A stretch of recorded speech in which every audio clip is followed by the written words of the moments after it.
Hi Aries, welcome to my channel. This is Cusp of Beauty Tarot, and if you are new, welcome. If you're coming back, welcome back. We're going to do your August 2019 reading.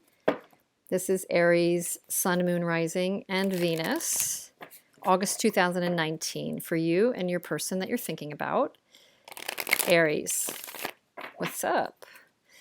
Hope you're having a good summer and that Mercury retrograde didn't wreak too much havoc with you. If you are a Virgo, happy birthday. You know, you might be looking at this because Aries is somewhere else in your chart. So just in case, happy birthday. We're in Virgo season.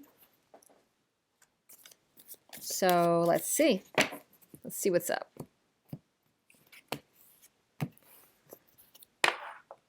All right, so this is your energy over here. And you know, you can always switch sides depending on what resonates with you. How you see your person, how you feel about your person, their energy, how you see them, how you feel about them. Got my dog walking around. Everybody's walking around through here. Oh, the common energy, obstacle, advice, and potential outcome. Under the deck or subconscious energy to this time period is the Hanged Man. So you could be going through a stalled period. I mean, there's other meanings to a hangman. I mean, certainly it could have to do with there being a slowdown, a stall. Somebody could be putting somebody on hold. Somebody could be non-responsive, ghosting, kind of left the left the building kind of energy, that somebody has taken leave of the situation, or again, just, not really responsive. I mean, the other side is obviously a lot more positive, which is there could be some enlightenment or forward movement. In the irony of that, there could be some enlightenment that has come to this engagement. So, which is kind of denoted by this really bright skyline and then the sphere around the man's head. But more often than not, the Hanged Man is like not what you really want to see. It's more about somebody who's hamstrung his own situation, or is in that kind of victim mode of having been hamstrung and held back. So let's see what's really happening here. Okay, let's just cut to it. So Aries, this is definitely in the energy of being held back, or this is the Nine of Swords. So somebody is definitely in angst. And if this is your side, like we're originally saying, you might be really in a lot of turmoil mentally. You might be really caught up in your thoughts. It literally might be your thoughts that are keeping you hung up or stuck during this period. And you might be reminiscing about something that's happened, playing some tapes over and over in your head that are causing you a bit of the, the dark night of the soul kind of a reaction, which is unfortunate. So I feel bad about that. Let's see what else is really going on. So how you see your person during this period is the Seven of Wands. So you might see your person as being sort of defensive. You might see them as being reflecting of your advances, reflecting of your energy. Again, they may not be communicating. They may be putting things on hold. Tends to be that the energy of a Seven of Wands is they feel like they've kind of gotten to the top of a mountain and they're kind of fending off advances. I mean, this is a bit more of a contemporary deck, so it's not that traditional look, but it would say that you might see them as somebody who's not participating as much as they were or right now.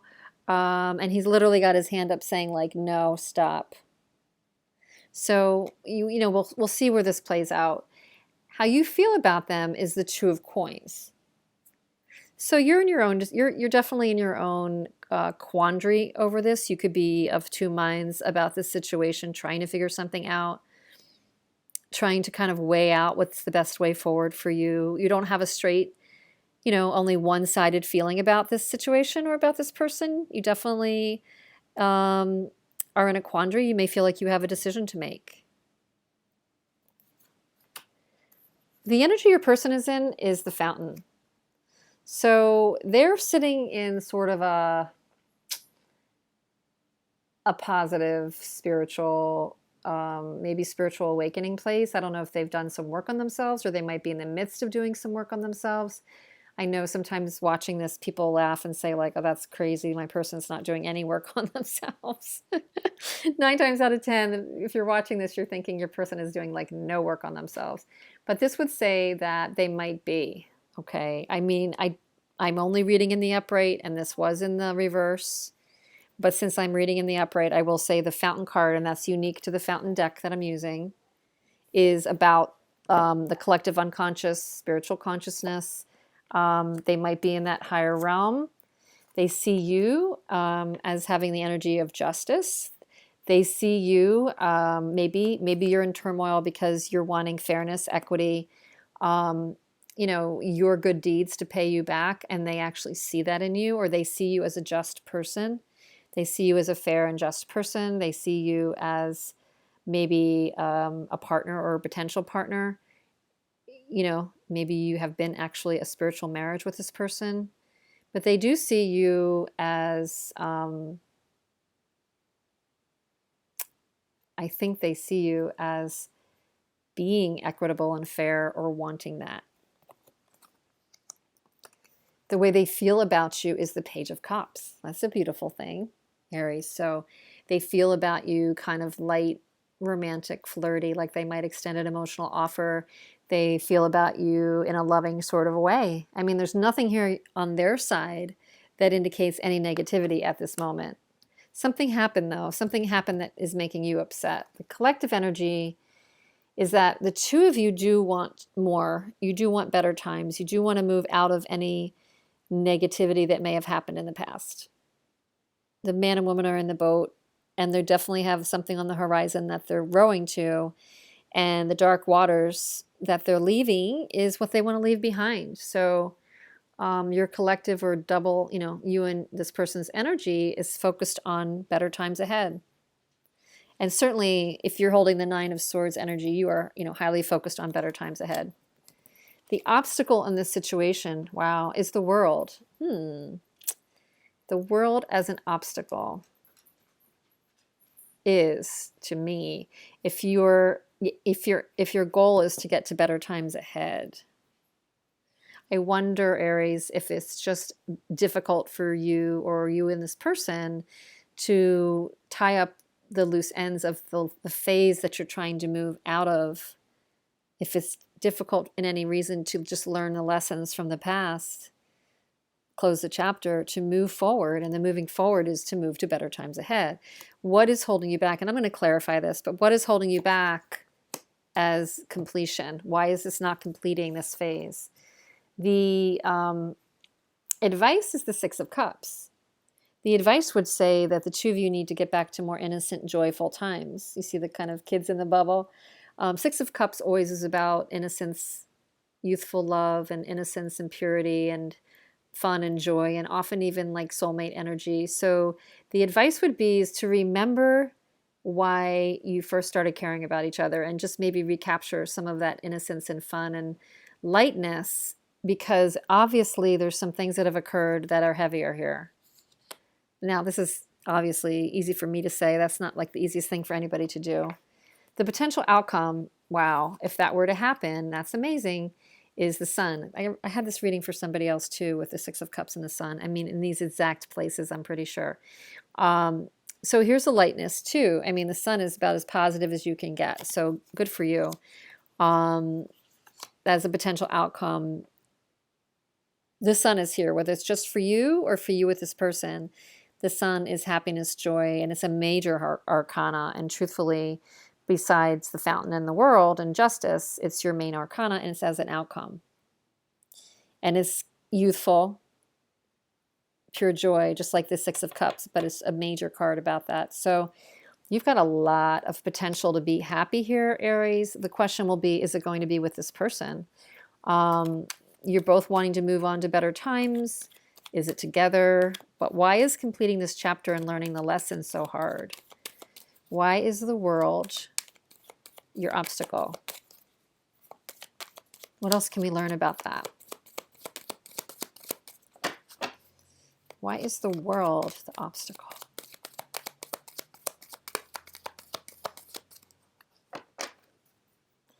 Okay, so interesting. The Lovers and the Devil. Okay, I know exactly the answer to what this is. There is love here, and the Wheel of Fortune and the Ace of Cups. Wow. Okay. These, um, so this is a karmic relationship, there's no doubt. Um, the Six of Cups here is more about soulmate karmic kind of thing. The difficulty is that there's still lessons that you need to learn together. This is not over yet, probably.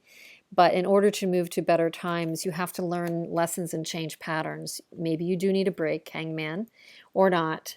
But in order to move to smoother times, you've got to figure out, there's a karmic thing here, maybe stuff you can't control.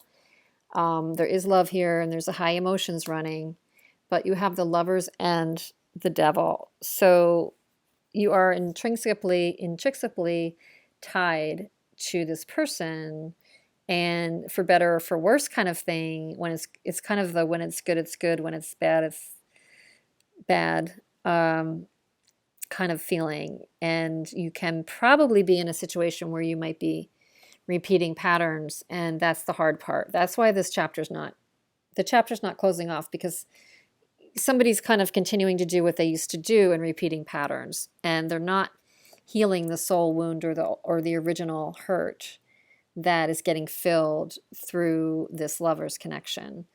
So what it's doing is the devil continues to be a catalyst for some kind of a pattern that's not working with you, almost like a hiccup.